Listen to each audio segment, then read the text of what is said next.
Tomorrow, we will hopefully get word on more opinions from the Supreme Court. Key decisions are still on the docket, including birthright citizenship and President Trump's attempt to fire Federal Reserve Governor Lisa Cook. Joining us now is Bloomberg Supreme Court reporter Greg Storr, who's been incredibly busy filing numerous reports on all the decisions we have gotten handed down, waiting on these, of course. Let's take them in kind if we could, and let's start with that Lisa Cook decision.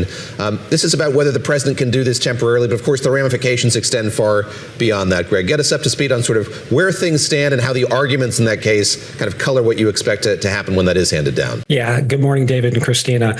This is a huge case for the independence of the Federal Reserve. The president has tried to fire Lisa Cook, a Fed governor, for alleged mortgage fraud. She denies the allegation. And the question before the Supreme Court, as you said, is just whether he can oust her while that legal fight goes forward.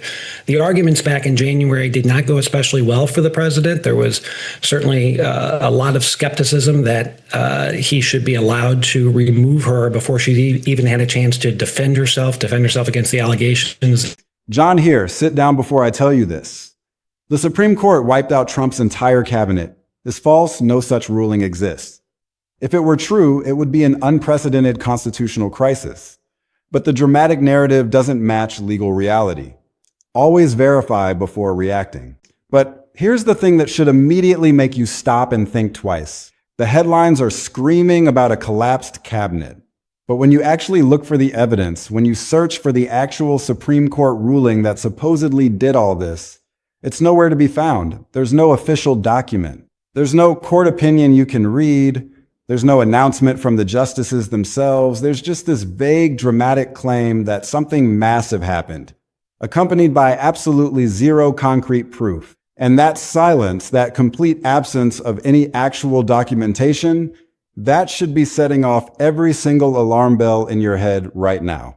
Because if the Supreme Court actually took some kind of action that somehow forced an entire cabinet to collapse, and to say that he's overstepping his authority.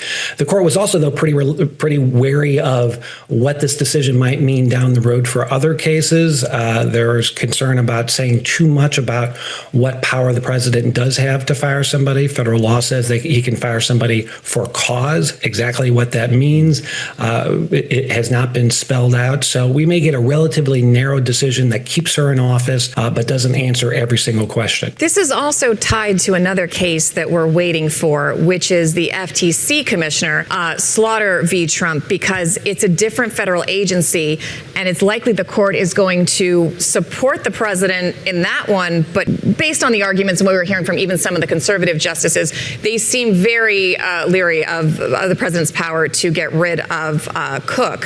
So talk to us about the difference in this case and how you think the court might try to split those different arguments. Right. So that case is known as Slaughter, named after a Democratic member of the Federal Trade Commission.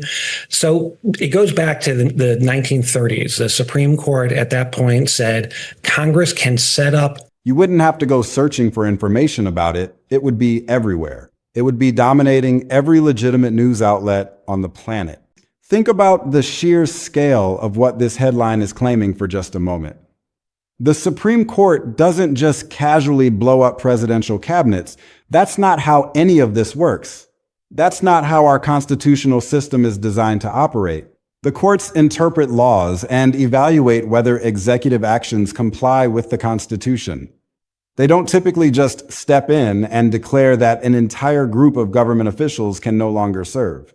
That would require specific legal findings about each individual official. That would require due process. That would require actual evidence and arguments presented in court. Independent federal agencies and say the leaders of them, the commissioners of the FTC, for example, can't be removed unless the president has a good reason, like misconduct. And that laid the legal groundwork for the administrative state that we all came to know.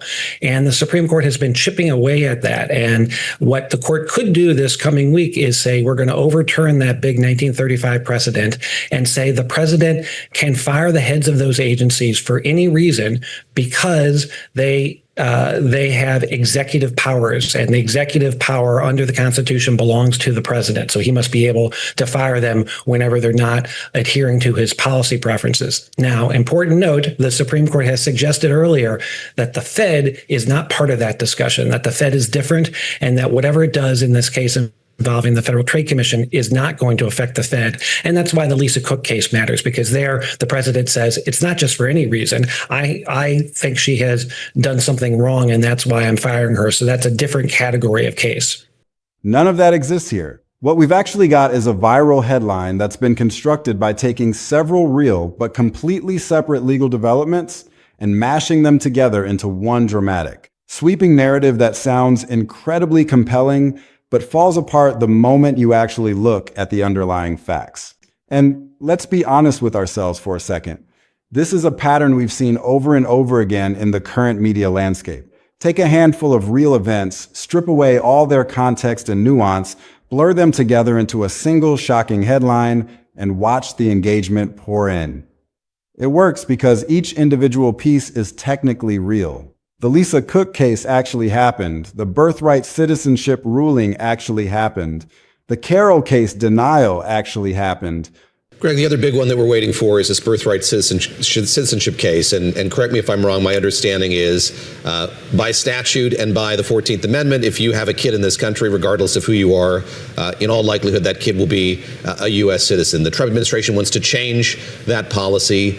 Again, I'll ask you sort of what the arguments in that case tell you about what outcome we might see here when that decision's handed down. Yeah, that's exactly right. So the 14th Amendment, enacted after the Civil War, says that if you're born in the U.S. and, quote, subject to the jurisdiction thereof, you are a United States citizen.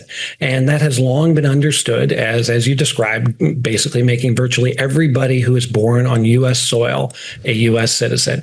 And the president, when he came back into office last year, enacted an executive order that said, I'm going to limit that right to people who are born of either a U.S. citizen parent or a green card holder parent. And that would completely upend this understanding that everybody has had for more than a century. The White House ballroom situation is actually pending before the courts. But none of these individual developments mean what the headline is claiming they mean. None of them add up to a collapsed cabinet. And yet, people are sharing this like it's confirmed fact, getting angry about something that hasn't even happened, demanding action based on events that exist only in the imagination of whoever created this misleading narrative. Let's be really clear about what we can and cannot verify here. We can verify that the Supreme Court ruled on the Lisa Cook situation. We can verify that the birthright citizenship executive order got struck down. We can verify that the court declined to take up the Carroll case again. We can verify that there is a pending request about the White House ballroom. But what we absolutely cannot verify. The arguments, again, did not go especially well for the president on that issue. There was a good deal of skepticism, both on the constitutional point and the statutory point. The statutes you mentioned have the exact same language. So with both of those cases, even though this is a very conservative Supreme Court, it would not, both the Cook and the birthright citizenship case, it would not at all be a surprise for the Supreme Court to rule against the president.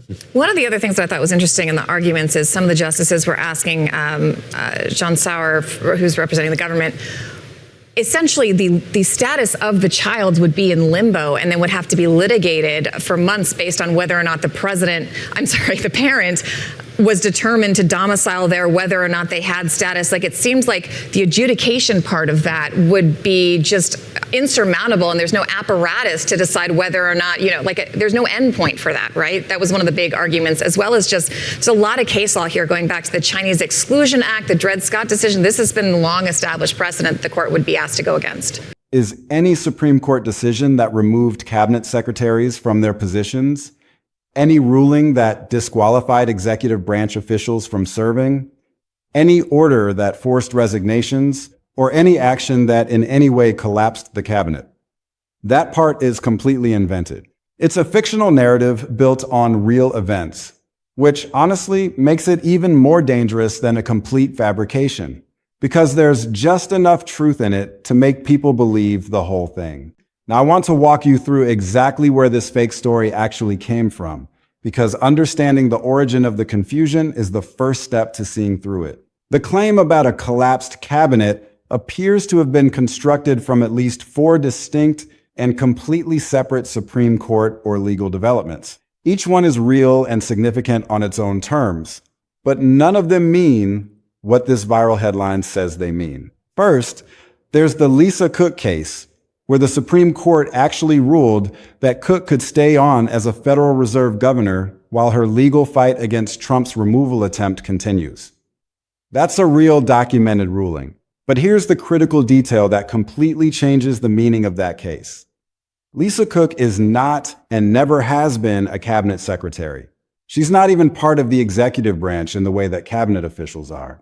She sits on the Federal Reserve Board of Governors, which is a completely separate, independent central bank body designed specifically to operate outside direct presidential control. So when this ruling protected her position temporarily, it didn't touch the cabinet at all, because the person at the center of the case was never a cabinet member in the first place. That's a pretty fundamental distinction, but it's exactly the kind of distinction that gets completely lost when someone is trying to construct a shocking headline rather than accurately report what actually happened. The second real development that got folded into this fake narrative is the Supreme Court striking down Trump's earlier executive order that tried to broadly restrict birthright citizenship. That's a real ruling against a specific policy. And then Trump responded with narrower orders targeting what's being called birth tourism. That's a real ongoing legal fight over the scope of presidential authority when it comes to immigration and citizenship policy. But again, this has absolutely nothing to do with cabinet officials. It's a ruling about a specific executive policy, not a ruling that removes or disables anybody in Trump's cabinet. The cabinet secretaries who oversee immigration enforcement and related departments are still in their positions, completely unaffected by this ruling in terms of their actual jobs and authority. And this distinction matters a whole lot more than people realize. There's a massive difference between a court striking down a specific policy and a court removing the people who implement policy. When the Supreme Court struck down that broad birthright citizenship order, it was saying that specific executive action went beyond what the Constitution allows. It wasn't saying anything at all about whether the Secretary of Homeland Security or the Attorney General or any other cabinet official should keep their job. Those are 2 entirely separate legal questions, but the fake headline treats them like they're the exact same thing. Now, let's get into the third piece of this puzzle, because this one's honestly a little different in character from the others, but it's equally important to understand correctly. The Supreme Court declined to take up Trump's latest attempt to overturn the civil verdict in Jean Carroll's case against him. That denial left the jury's verdict and financial award intact, stemming from findings that Trump sexually abused and defamed Carroll. That's a real significant legal development, and it's absolutely worth taking seriously on its own merits. But here's the key thing that gets completely lost in the fake narrative. This is a personal civil case involving Trump as an individual. It's not an order affecting cabinet officers. It's not related to his role as president in any structural sense. It's a private legal matter that happens to involve the sitting president as a defendant. So while it's genuinely significant, it's a completely separate category of legal news from anything touching the cabinet's ability to function. And there's another layer of nuance here that's worth understanding. This specific denial wasn't even the court weighing in fresh on the underlying facts of the case. It was the court declining to reconsider something they'd already effectively addressed, basically letting the lower court's judgment stand without taking it up again. That's a pretty normal part of how the Supreme Court operates. They can't and don't take every single case that gets appealed to them. And declining to hear a case isn't the same as issuing some brand new sweeping ruling. So even within this one piece of the puzzle, there's already a level of nuance about what actually happened that the fake headline completely skips right past. And then there's the fourth piece of this constructed narrative, the White House ballroom situation. which is honestly a fantastic example of how this fake headline seems to be stretching things even further than the other pieces. The administration has actually asked the Supreme Court to let construction continue on Trump's proposed White House ballroom project, while they appealed a lower court ruling that said above-ground construction needs congressional approval first. Here's the thing, though. This matter is still pending before the court. The Supreme Court hasn't even issued a ruling on it yet. So including this in some kind of collapsed cabinet narrative doesn't even make sense on a basic factual level, because there's no actual Supreme Court decision here at all, just a request that's still sitting there waiting to be decided. And that ballroom situation actually points to something else worth clearing up, because there's a real mix-up happening between different levels of the court system too. The D.C. Circuit, which is a lower federal appeals court, not the Supreme Court, ruled that the administration lacked the authority to proceed with above-ground ballroom construction without getting Congress's approval first. That's a real document. But it's not a Supreme Court bombshell. It's a lower court ruling that the administration is now trying to get the actual Supreme Court to intervene on. Mixing up a lower court decision with an actual Supreme Court ruling is a pretty basic error. But it's exactly the kind of error that makes a fake headline feel more dramatic and more sweeping than what's actually happening. Think about how our federal court system is actually structured for a second, because this matters a lot for understanding why this distinction is so important. You've got district courts at the bottom, circuit courts of appeals in the middle, and the Supreme Court at the very top. A ruling from the D.C. Circuit is significant, don't get me wrong, but it's not the final word, and it's definitely not the same weight as an actual Supreme Court decision. Calling a lower court ruling a Supreme Court bombshell isn't just imprecise language. It's actively misleading people about how much legal authority actually stands behind that specific ruling right now, especially while it's still being appealed. So you can see the pattern now, right? 4 separate real legal developments. The Cook ruling protecting an independent Fed official who isn't in the cabinet. The birthright citizenship fight over executive authority. The Carroll civil case verdict staying intact. And a still pending ballroom dispute that hasn't even been ruled on yet. All get blended together into one dramatic fictional narrative about a collapsed cabinet.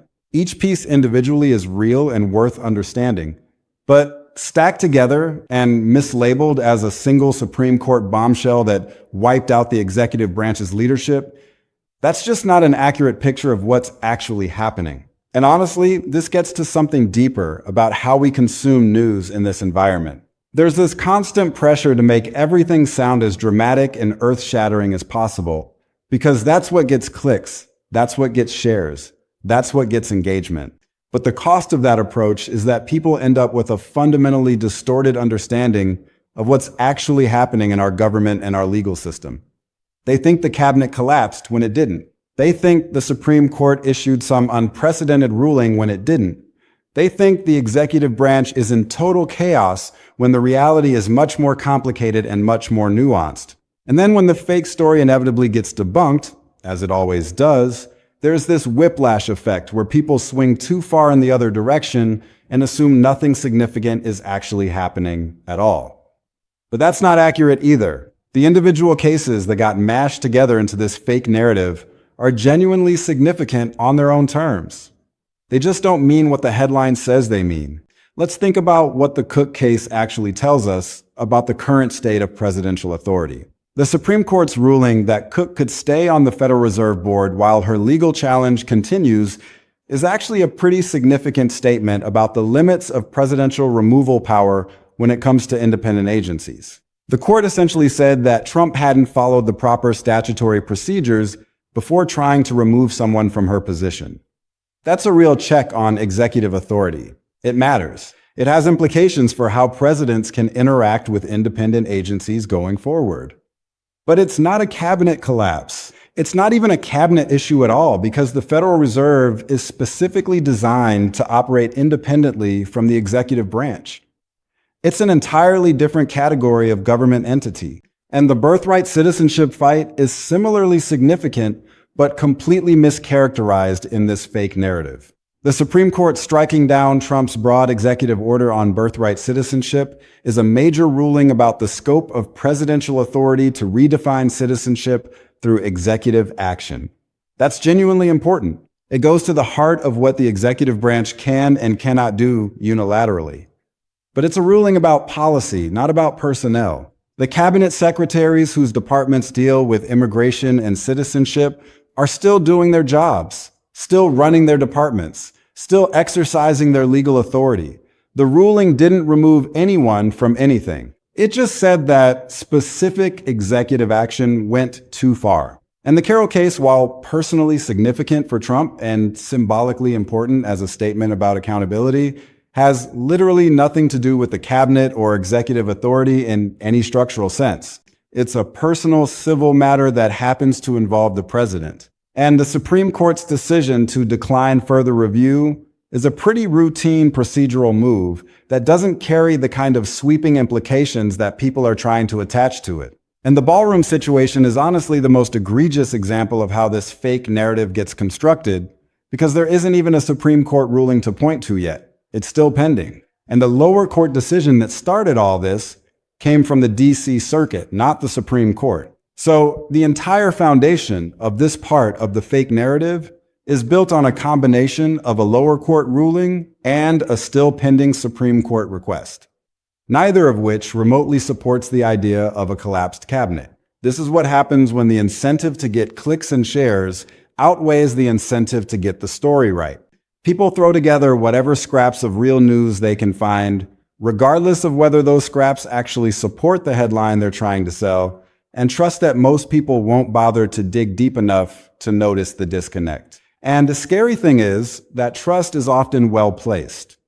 Most people don't have the time or the inclination to research every headline they see. They see something that sounds plausible, that fits with what they already believe or what they're already worried about, and they share it. They don't stop to ask whether the story actually makes sense, whether the evidence actually supports the claim, whether there's any official documentation to back it up. They just react. And that's exactly what the people creating these fake narratives are counting on. They're betting that your emotional response will override your critical thinking, that your desire to believe something exciting will overcome your skepticism about whether it's actually true. So let's be really clear about what we can and cannot verify here.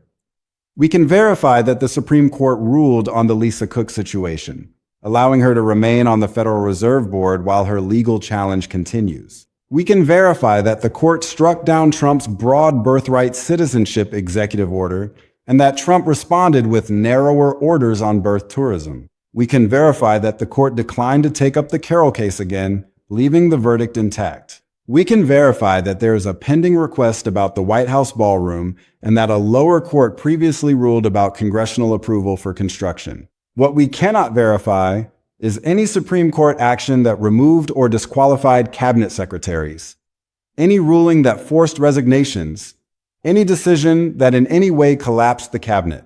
That part is completely invented. It's a fictional narrative built on real events, which honestly makes it even more dangerous than a complete fabrication because there's just enough truth in it to make people believe the whole thing. Now, why does this actually matter? Why should you care about getting this right beyond just the satisfaction of knowing you didn't fall for a fake story? Because the stakes here are genuinely high. The real issues that are being obscured by this fake narrative are significant constitutional questions that deserve serious attention. Can a president remove officials from independent agencies like the Federal Reserve without following specific legal procedures? Can a president restrict birthright citizenship through executive orders alone? Can major construction projects at the White House move forward without congressional approval? These are real, substantive, constitutional questions that deserve serious, accurate coverage, not a fake headline that lumps them all together into a fictional cabinet collapse. Each of these questions actually gets at something different about how far executive power can stretch. The Cook case is about protections for independent agency officials, meaning whether a president can just remove somebody from a body that's specifically designed to operate outside direct political control. The citizenship fight is about whether executive orders alone can redefine something as fundamental as who counts as a citizen. And the ballroom dispute is about whether a president needs congressional buy-in before making major physical changes to federal property. These are three genuinely different, genuinely important tests of executive authority. And honestly, treating them as one big fake collapse story does a disservice to how significant each individual question actually is on its own. Who benefits when a fake story like this spreads instead of the real, more nuanced picture? Honestly, it works against genuine understanding of what's actually happening with executive power right now.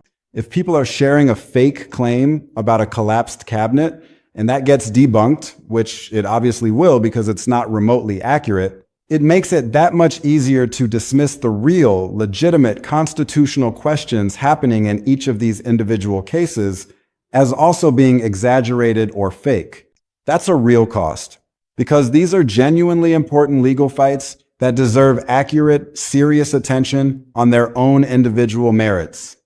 And think about it from another angle, too. A fake headline this dramatic actually creates a weird kind of false relief once it gets debunked. If somebody genuinely believed the entire cabinet had collapsed and then finds out that's not true at all, there's a real risk they swing too far in the other direction, assuming nothing significant is actually happening with these court cases at all.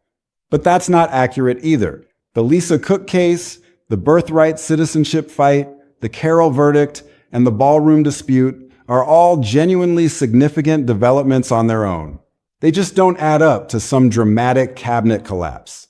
The truth sits in the middle. Real serious legal fights happening across multiple fronts without any single one of them being the constitutional earthquake this fake headline claims. And think about the flip side too. If you're someone who genuinely wants to understand the real limits on presidential power right now, whether you're happy about those limits or frustrated by them, fake headlines like this one are honestly counterproductive.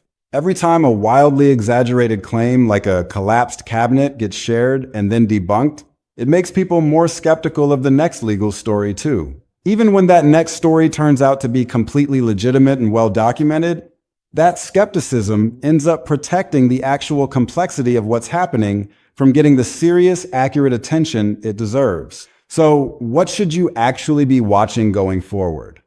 Keep an eye on the Lisa Cook case because her underlying legal challenge to Trump's removal attempt is still working its way through the courts. This ruling just kept her in place temporarily while that plays out. Keep an eye on the birthright citizenship fight too, because Trump's new, narrower executive orders targeting birth tourism are going to face their own legal challenges. And that's a real ongoing constitutional battle worth tracking. And keep an eye on the ballroom situation specifically, because the Supreme Court hasn't ruled on that yet. So whatever they eventually decide is going to be a genuinely significant development about presidential authority over federal property and construction. And honestly, keep an eye out for more fake headlines using this exact same formula because it's clearly an effective trick or people wouldn't keep using it. Take several real separate legal developments happening around the same general time and blend them together into one dramatic sweeping claim that sounds way bigger than any individual piece actually is. Now that you understand exactly how this specific fake headline got constructed, 4 separate cases stitched into one fictional collapse, you're going to be way better equipped to spot the next version of this same trick, whether it's about the cabinet again or some other institution entirely. The viral collapsed cabinet narrative is fake, but the real legal battles testing presidential power on firing agency officials, birthright citizenship, and executive authority are genuinely important and playing out in courts right now. Don't let a fabricated headline distract you from the actual, more complex fights shaping presidential power. Check which court ruled before you share. Stay sharp.